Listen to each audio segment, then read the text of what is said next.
They all thought I was weak. The quiet composer who wouldn't stand up for himself. The pushover husband who turned a blind eye to his wife's betrayal. When I saw my wife dancing intimately with her boss at that company gala, something inside me snapped. They had no idea that the man they mockingly called the silent husband was about to orchestrate the most devastating symphony of revenge this town had ever witnessed. By the time I was done with them, they'd learned the hardest lesson of all. The quiet ones are the most dangerous when pushed too far. I've spent a lot of time thinking about how marriages fall apart. It's rarely one big explosion, more like 1,000 tiny cuts until there's nothing left to bleed. Looking back, I could have spoken up more, could have demanded her attention instead of retreating into my work. But that's not who I am. And changing yourself to save something already broken is like trying to bail out a sinking ship with a teacup. My name is Miles Harrington. I'm 47 years old, and I compose music for a living, mostly film scores and occasionally video game soundtracks. My work requires isolation, focus, and long hours alone with nothing but my piano, my thoughts, and the complex digital workstation where I bring melodies to life. I won a few industry awards, nothing major, but enough to keep the projects coming in. I've never been comfortable in crowds, never enjoyed the spotlight. Ironic for someone who creates sounds meant to enhance other people's emotions. My home studio is my sanctuary. Soundproofed walls, acoustic panels, 3 keyboards, and enough technology to record an orchestra. It's where I feel most alive, most myself. I could spend 12 hours straight there, and it feels like minutes. My wife, Elise, used to call it my cave. Used to. These days, she doesn't call it anything at all. These days, we barely speak. Elise is everything I'm not. Outgoing, ambitious, always on the move. At 44, she's a senior pharmaceutical sales representative for Meridian Healthcare, one of the largest pharmaceutical companies in the country. Her job takes her all over the region, meeting doctors, attending conferences, giving presentations. She's good at what she does, too good, maybe. 3 promotions in 5 years, each one demanding more of her time, more travel, more late nights entertaining clients. When we first met 10 years ago, the differences between us seemed complementary. She brought excitement into my quiet world. I gave her a peaceful harbor from her hectic schedule. We balanced each other. But balance is a delicate thing, easily disturbed. I first noticed the change 3 years ago. The late nights became later. The business trips stretched from 2 days to 4, sometimes a week. Her phone was always in her hand, and she'd step out of rooms to take calls. When I asked questions, her answers were vague, dismissive. Just work stuff, Miles. You wouldn't understand. Eventually, I stopped asking. What was the point? She had made her choice, and it wasn't me. So I retreated further into my music, into the world where I had control, where notes followed my direction and melodies bent to my will. Our house became a hotel where 2 strangers occasionally crossed paths in the kitchen. I told myself I was fine with it. Some marriages evolve into something else, something comfortable but distant. I could live with that, until I couldn't. I was deep into composing a tense string arrangement for a psychological thriller when Elise knocked on my studio door. This was unusual enough to make me pause mid-note. She rarely ventured into my creative space anymore. Miles. She opened the door without waiting for a response. We need to talk. I swiveled my chair away from my keyboard. Elise stood in the doorway, immaculate, as always in a tailored navy suit, her blonde hair pulled back in a sleek ponytail. Even after years together, her presence could still command a room. I'm listening, I said, removing my headphones. Meridian is having its annual executive gala next Saturday. Garrett specifically asked if you would come this time. Garrett Westfield, her boss, regional director for Meridian Healthcare, the man whose name appeared in our conversations with increasing frequency. I never met him, despite his apparent interest in my existence. I'm on a deadline, Elise. The director needs this score by Miles. She cut me off with that tone she used for difficult clients. This isn't optional. This is important for my career. Garrett is considering me for the national marketing team. If I get this promotion, you'll be traveling even more. I finished for her. She sighed, crossing her arms. It's one night, one dinner. You can manage that, can't you? Or is that too much to ask? There was something in her voice I couldn't quite place. Not just irritation, but something almost like desperation.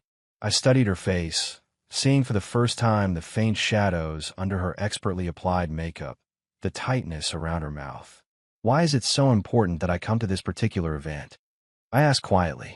For a moment, I thought I saw uncertainty flicker across her face. Because you're my husband, and it looks strange that you're never there. People talk.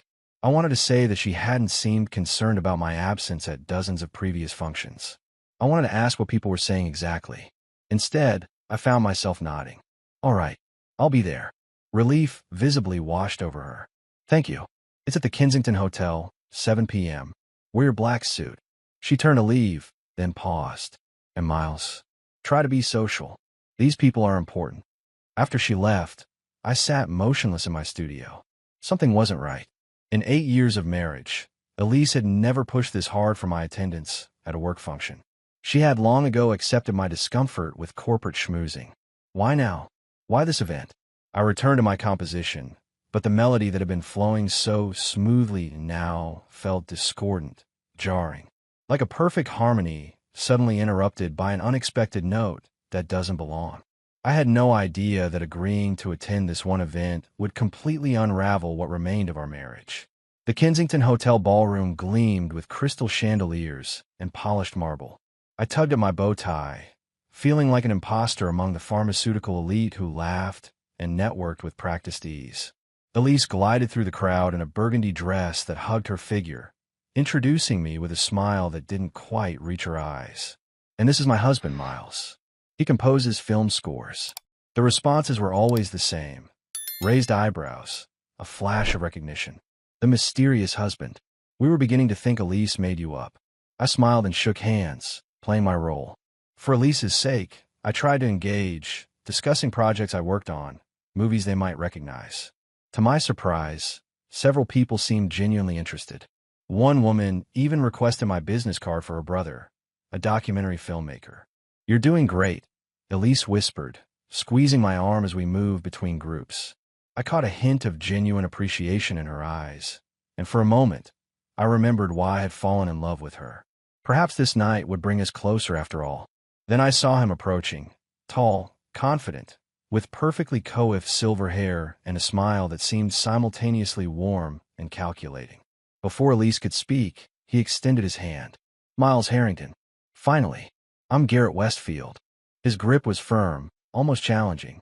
I've heard so much about the man who creates music that moves millions. Elise speaks very highly of your talent. Does she? I couldn't hide my surprise. Elise hadn't shown interest in my work in years. Of course, Garrett's hand moved to Elise's lower back with practiced familiarity. Your wife is my most valuable asset at Meridian. I couldn't function without her.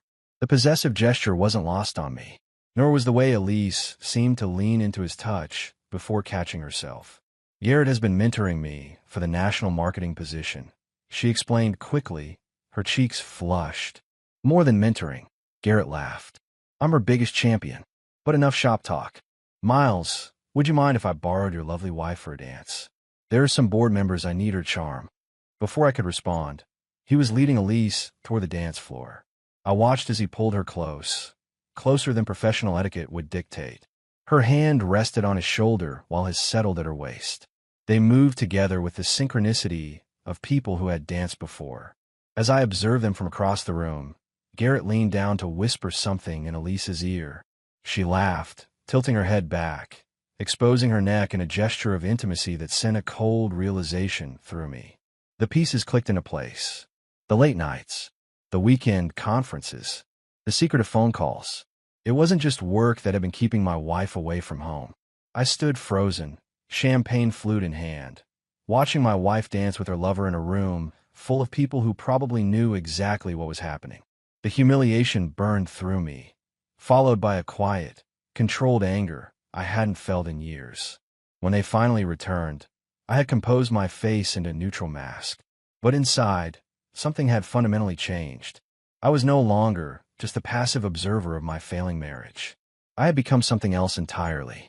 The drive home from the Kensington was silent. I kept my eyes on the road while Elise checked emails on her phone, the blue light illuminating her face in the darkness. Neither of us seemed willing to acknowledge what had happened.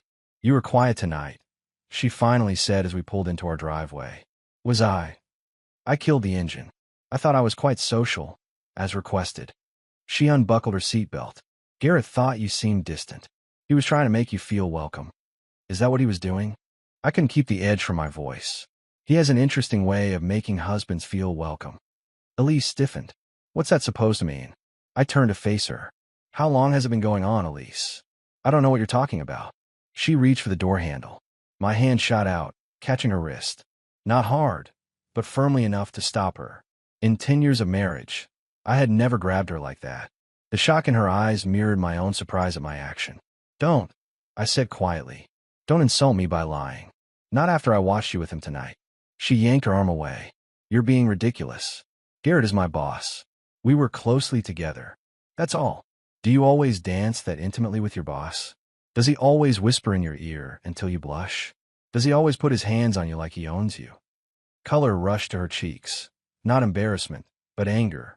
You have no idea what you're talking about. This is my career, Miles. My life. You've chosen to hide away in your studio rather than be part of it. You don't get to judge me now. I'm not judging your career. I'm questioning why my wife is having an affair with her married boss. The words hung between us, finally spoken aloud. Elise's eyes narrowed. If you go down this road, Miles, there's no coming back. Think very carefully about your next words. It was a threat, plain and simple. She was giving me an out, pretend I hadn't seen what I saw, and we could continue our hollow marriage. Safe, predictable, empty. If you leave this car to go to him right now, I said evenly, our marriage is over. For a moment, uncertainty flickered across her face. Then she hardened. You've never understood what it takes to succeed in my world. You've never even tried. She opened the car door. Don't wait up. I watched her walk into our house, presumably to pack an overnight bag. 5 minutes later, she emerged and got in her own car without a backward glance. As her taillights disappeared down the street, a strange calm settled over me. The worst had happened, and I had survived it. But this wasn't the end. Something else was taking root inside me. A cold, methodical determination that would have frightened me just hours before. Garrett Westfield had taken my wife. Now I would take everything from him. Morning found me in my computer, but I wasn't composing. For the first time in years, music was the furthest thing from my mind. Instead, I was researching. Methodically. Thoroughly. Garrett Westfield, 52. Regional Director for Meridian Healthcare. Married to Catherine Westfield for 23 years. 2 children in college. Residence in Brentwood Hills, the wealthiest neighborhood in the city. Member of the Oak Ridge Country Club. On the board of 3 charities. Perfect on paper, but everyone has secrets. I called my attorney, Frank Donovan, an old college friend who'd handled my publishing contract for years. I need a private investigator, I said when he answered. The best you know. Discreet, thorough, and not afraid to dig deep. Frank didn't ask questions. That's why we'd remained friends. I know someone. Ex-FBI. Not cheap. Money isn't an issue. 3 hours later, I met Alex Rivera in a coffee shop downtown. Mid-50s, unremarkable appearance, the kind of person you'd forget as soon as they left the room. Perfect for surveillance. I need everything on Garrett Westfield, I explained, sliding a folder across the table. Professional history, financial records, personal habits. I want to know who he meets, where he goes, what skeletons he's hiding. Rivera thumbed through the preliminary information I'd gathered. This is personal, he observed. Is that a problem? He shook his head. Just means you'll want thoroughness over speed. I can do that. He closed the folder. What about the woman? Your wife. I hesitated. Secondary target. I want to know where she goes when she's supposedly working. Who she meets. I want proof. Proof is my specialty. Rivera's expression didn't change.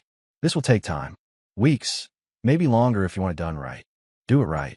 As he left, my phone buzzed. A text from Elise, staying at Melissa's for a few days. Need space to think. Melissa was her friend from college who lived across town. I knew exactly where Elise was, and it wasn't with Melissa. I didn't reply. Instead, I drove to the bank and transferred half our savings to a new account in my name only. Not out of spite, but strategy. I wasn't naive enough to think Elise wouldn't clean me out, given the chance. Next, I contacted my lawyer again to begin divorce proceedings quietly. No filing yet, just preparation. Frank recommended securing my assets and documenting everything. If she's having an affair with her boss, it could impact any settlement, he advised, especially if it's affected her work performance or led to preferential treatment. That night, alone in our house, I sat in my studio not playing a note. Instead, I began a different kind of composition, a methodical plan to dismantle Garrett Westfield's perfect life piece by piece. Elise hadn't just betrayed our marriage.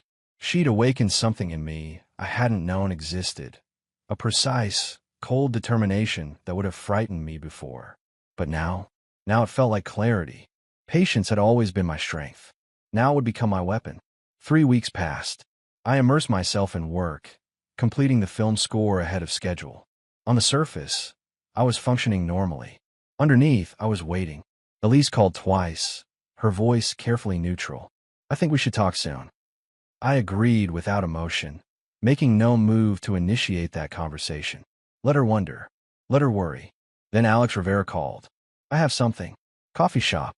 1 hour. The manila envelope he slid across the table was thick. "It's all there," he said. "Bank records, hotel receipts, photos, text messages I managed to recover, and something extra, complaints. 3 of them." I raised an eyebrow. "Sexual harassment complaints against Westfield," Rivera explained. "Filed over the past 5 years by female employees at Meridian. All quietly settled and buried." I opened the envelope. The first photo showed Elise and Garrett entering a boutique hotel downtown. The timestamp indicated Tuesday, 2:15 p.m. Official work hours. "They meet there twice a week," Rivera said. "Tuesdays and Thursdays. Always the same room. Been going on for at least 7 months, based on the credit card records." I flipped through the rest. Photos of intimate dinners. Records of gifts Garrett had purchased, jewelry, clothing, written off as business expenses. A weekend trip to Napa Valley disguised as a regional conference. Then there were the complaints. 3 women, all describing similar patterns. Inappropriate comments, unwanted touches, professional pressure for personal relationships. All resolved with settlements and NDAs. The last woman, Rivera pointed to the 3rd complaint, was fired 6 months after settling. Officially for performance issues. Unofficially, Westfield made her life hell until she quit. I closed the folder. And my wife. Her position at the company. Rivera's expression was sympathetic. "The promotion to the national team? It's not based on merit. 2 more qualified candidates were passed over. Internal emails suggest Westfield personally championed her advancement despite concerns from other directors." The final piece clicked into place. Elise hadn't just betrayed our marriage. She'd compromised her professional integrity, the thing she claimed to value above all else. "There's one more thing," Rivera said, pulling out another envelope. "These are from last night. You should prepare yourself." These photos showed Elise and Garrett outside a jewelry store, then at an upscale restaurant. The final image captured them in an intimate embrace on the street, her left hand on his chest, her wedding ring noticeably absent. "Thank you," I said, my voice steady as I paid him the remainder of his fee. "This is exactly what I needed." That night, I sat at my piano for the first time in weeks. But instead of playing, I methodically organized the evidence, creating 3 separate files. One for my divorce attorney, one for Meridian Healthcare's board of directors, and one for Catherine Westfield, Garrett's unsuspecting wife. The pieces of my composition were coming together. Now it was time for the first movement to begin. Catherine Westfield lived in a Tudor-style mansion in Brentwood Hills, where pristine gardens and privacy hedges sheltered the wealthy from ordinary troubles. I knew Garrett was in Chicago for a pharmaceutical conference. With Elise, of course. The timing was perfect.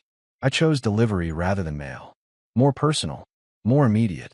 The courier service guaranteed hand delivery, signature required. The package was simple but elegant. A manila envelope inside a heavy cream-colored mailer.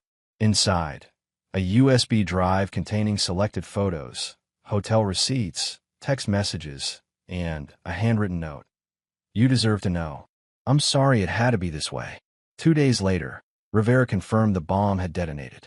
Catherine had called her sister, who flew in from Boston. She'd contacted an attorney specializing in high-net-worth divorces. She'd changed the locks on their house. Then came the call I'd been waiting for. "Elise," her voice tight with barely controlled fury. "What have you done?"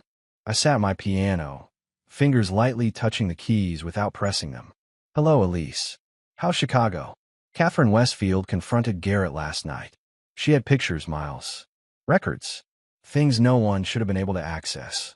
Her voice dropped to a hiss. This is you written all over it. Does it? I played a soft, melancholy chord. How interesting. Do you have any idea what you've done? Garrett's marriage is imploding. His personal life is in shambles. Much like our marriage, then. Silence stretched between us. When she spoke again, her voice had changed, calculating, almost impressed. I didn't think you had it in you. There's a lot you don't know about me, Elise. That's become abundantly clear. This won't end well for you, she warned. Garrett has influence, connections. When he realizes you're behind this, he'll what? I interrupted calmly. Come after the husband he's been cuckolding? Expose himself further? I don't think so. I could almost hear her mind working, reassessing me, realizing for the first time that the quiet composer she'd dismissed might be more dangerous than she'd imagined. We need to talk, she said finally. Face to face. When I get back. I agree. There's the matter of divorce to discuss. Another long silence. Miles, think carefully. We could still. Goodbye, Elise. I hung up and returned to my composition. Not the film score I completed, but a new piece. Something darker, more complex than anything I'd written before. The first movement in my symphony of revenge was complete. Garrett's perfect home life was shattered. The next movement would target something he valued even more, his professional reputation. I opened my laptop and composed a careful email to Meridian Healthcare's Board of Directors, Human Resources Department, and Legal Counsel. Subject line: Pattern of sexual harassment and professional misconduct by Garrett Westfield. The email would be sent from an anonymous account, but the evidence attached would speak for itself. As I press send, I felt no triumph, no vindication, only the calm certainty of a composer who knows exactly which note comes next. It took exactly 8 days for my email to the Meridian board to bear fruit. 8 days of working on my new composition, of ignoring Elise's increasingly desperate calls and texts. 8 days of waiting, like a spider in the center of its web. When it happened, the fallout was spectacular. Rivera called with the news. Westfield's been suspended pending investigation. They brought in outside counsel to review the harassment claims. The boardroom's in an uproar. I smiled as I hung up.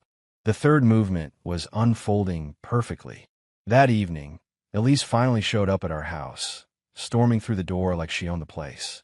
Technically, she still did, at least half of it. You've gone too far, she fumed, throwing her purse onto the counter.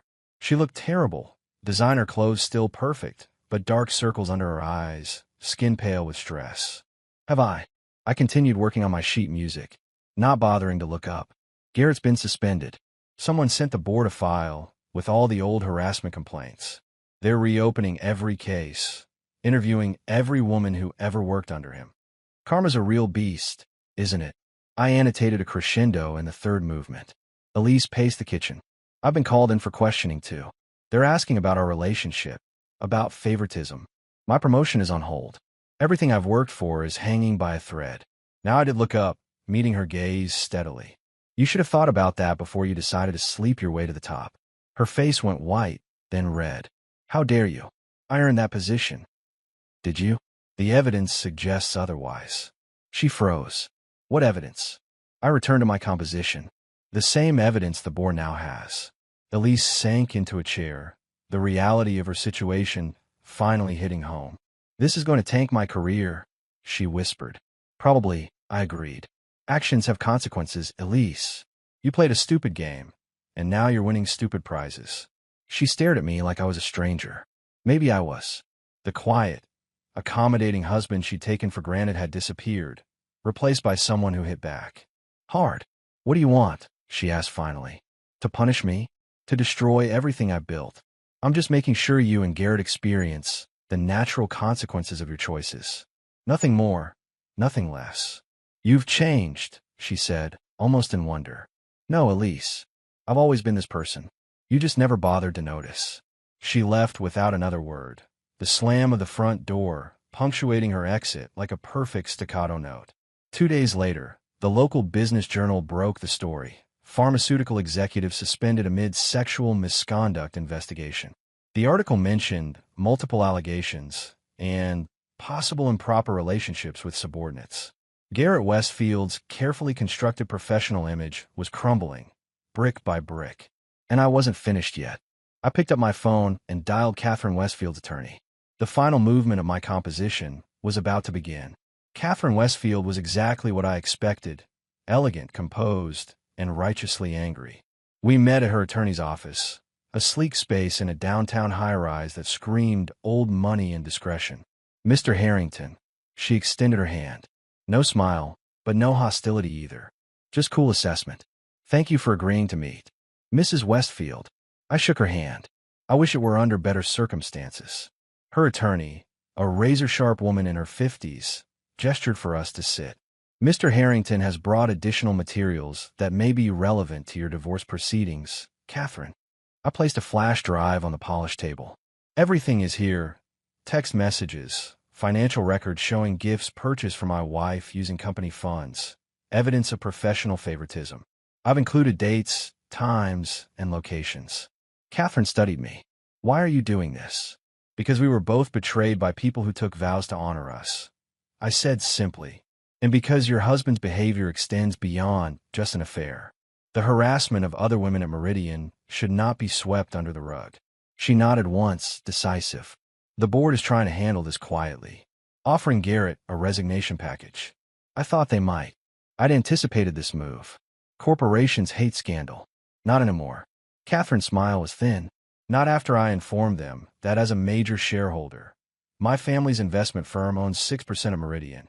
I would consider any attempt to quietly dismiss these allegations as actionable negligence. I couldn't help but admire her steel. What do you need from me? Your testimony, her lawyer interjected, both for the divorce proceedings and potentially for the civil suits being prepared by former employees. Your evidence ties everything together. You'll have it, I promised. After the meeting, I walked through downtown, feeling oddly light. The final piece was in place. Garrett wouldn't just lose his marriage. He would lose his career, his reputation, possibly even his freedom if the financial misappropriation was serious enough. When I returned home, Elise was waiting. She looked hollow, defeated in a way I'd never seen before. It's over, she said flatly. Garrett's being terminated. No severance, no references. The board threw him to the wolves. And you? I asked, setting down my keys. Suspended pending investigation. They're calling it a conflict of interest review. She laughed bitterly. That's corporate speak for, we know you slept your way up but can't legally fire you for it yet. I nodded, feeling nothing. No triumph. No satisfaction. Not even anger anymore. Just emptiness. I never meant to hurt you, she said quietly. But you did, I replied. And now we both have to live with the consequences. She looked around our home, at the life we'd built and destroyed. What happens now? Now we get divorced. I said simply, and we move on. For the first time since this all began, I felt myself truly letting go, not just of Elise, but of the anger that had fueled me.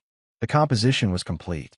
1 year later, I sat on the balcony of my new apartment, overlooking the Pacific.